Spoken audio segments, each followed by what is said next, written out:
Did you know that over 60% of people between the ages 18 and 24 do not know how to fill out a check? A research study conducted by the U.S. News & Report found this statistic. So on a personal account, I have had a car loan payment since I was a freshman in high school. This required me to know how to write a check so that way I could write my check and mail it to the credit company each month. There are several ways that a check can be used, but each step to do so is important. Today, I'm going to be discussing 3 different ways a check can be used as payment and the steps that it takes to complete a check. This skill can be very useful throughout one's life.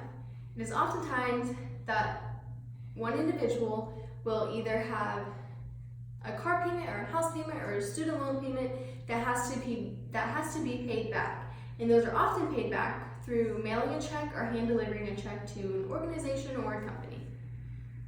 So the first way a check can be used, like I said, is for some sort of loan payment. So credit companies, for your house, for your car, to open up a business, those loans have to be paid back, therefore a check can be used for that. Another way a check can be used is as a business owner.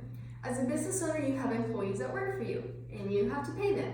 So there are different ways that you can pay your employees, but it's common that your employees are paid through a check. The business owner or the manager will write the amounts of the check, the name, and then hand it to the employee. The third way a check can be used is through everyday life. So people that do not like to carry around cash or don't feel comfortable using a debit or a credit card can use a check as payment for things such as groceries or their household materials or their pets materials, whatever that may be. So now that you know the different ways you can use a check, we are going to go over the steps. So the first important step when writing a check is that it has to be done in pen. And it could be a black or a blue pen is usually the requested color. The pen has to be used because pencil, if it were to be in someone else's hands, it could be tampered with. So now we will go over the steps. The first step in writing a check is the date.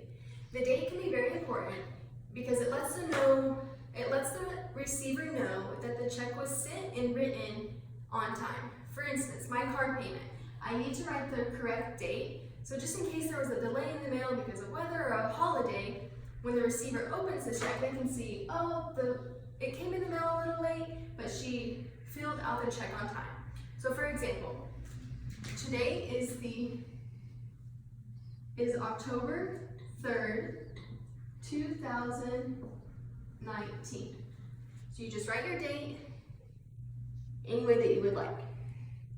Next is going to be the pay to the order of. This is an important piece because it is the receiver of the check. So it can be someone's name, the organization's name, the company's name, whatever that may be. So say I have an employee named Nick Gold. I would write his name here, and that would show the bank or whoever that the check was meant for this person. So someone else that got a hold of the check couldn't cash it or deposit it in. The next step is the numerical form of the amount. So you're going to write 2 forms, but in the box to the right is going to be the numerical form. So for example, you would write your dollar amount. So say you have $732 for your dollar amount. And if you have a cent amount, that always goes over 100. You write it over 100. So if you have 48 cents, you would write 48 over 100. And that just shows that that is how much cents you have out to make another dollar. So now that you have the numerical form, you're going to go over here and write the word form. Both are very important and both have to be on the check. So for the word form, you would write your 7-100.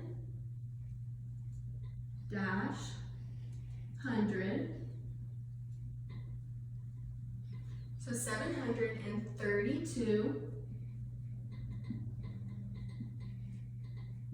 $32. And again, you would write your and or the and sign, whichever you prefer, 48 over 100. And a rule of thumb is to draw a line to the end. So just in case it were to get in somebody else's hands, it can't be tampered with because there's no more space for them to write. So the next step is the memo. In The Balance, a company who is a financial assistance company has a website, and they released an article saying that this is the least important part of the check to banks, but can be important to the individual.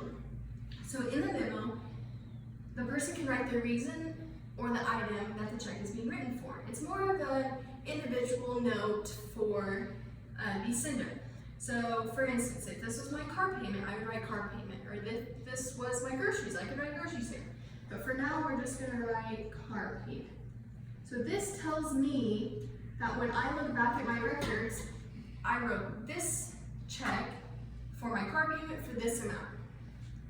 The next but very most important part of the check is the signature. The signature shows the receiver as well as the bank that this is an authentic check and that it can be processed. Without a signature, a check will not be able to be processed.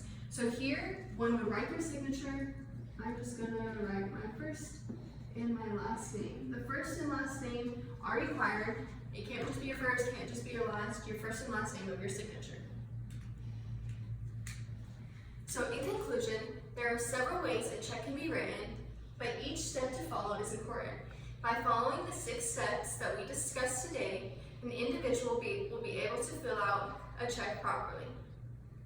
I hope that you all have found a few more ways that a check can be used, as well as each important piece to writing a check. A well-known blogger named Heather Smith once said, "Knowing how to write a check is a skill everyone expects you to know."